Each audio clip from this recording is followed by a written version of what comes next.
آج ہم دیکھتے ہیں کہ برائیاں بڑھ رہی ہے، اور جب برائیاں بڑھ رہی ہے تو مال کی برکت کم ہو جاتی ہے۔ جو پہلے کے زمانوں میں جب برائیاں اتنی زیادہ نہیں تھی، آج جو سود شکلیں بدل بدل کے آتا ہے تو کیا ہوتا ہے، برکت یہ سب چیزوں سے چلے جاتی ہے۔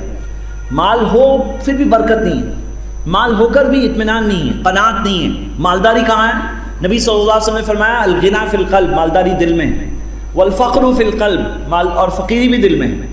ومن کان غنا فی قلبہ، اور جس کے دل میں مالداری ہوتی ہے، لا یضرہ ما لقی من الدنیا، اسے دنیا کی بہت پریشانی بھی آ جائے تو پریشان نہیں کرے گی۔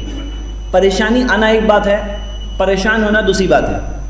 مالداری جب دل میں ہوتی ہے نا، پریشانی آنے کے بعد بھی آدمی پریشان نہیں ہوتا ہے۔ والفقر فی القلب، ومن کان الفقر فی قلبہ لا ينفعه ما اکثر له من الدنیا، اگر کسی کے دل میں فقیری ہے، اس کے پاس دنیا کی بہت چیزیں ہو تو بھی اس کو فائدہ نہیں پہنچا پائے گا۔ حدیث صحیح الجامع میں، حدیث صحیح سند سے۔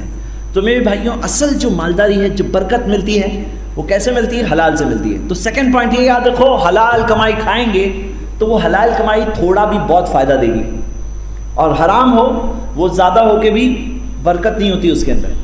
تو پہلا پوائنٹ ہمارا کیا تھا؟ جتنا ملنا ہے اتنا ملنا ہے۔ نمبر 2، حلال طریقے سے کریں گے تو جتنا ملا اس میں برکت کا ایڈیشنل فیکٹر ہوگا، برکت کی وجہ سے وہ زیادہ کام کر جائے گا، وہ چیز زیادہ فائدہ پہنچا جائے گی جو برکت والی آمدنی ہوتی۔ یہ ہو گئے 2 پوائنٹ۔ تیسری چیز، سبسکرائب کیجئے ہمارے چینل اور دبائیے بیل کا آئیکن تاکہ آپ کو ریگولر نوٹیفیکیشن اپڈیٹس مل سکے۔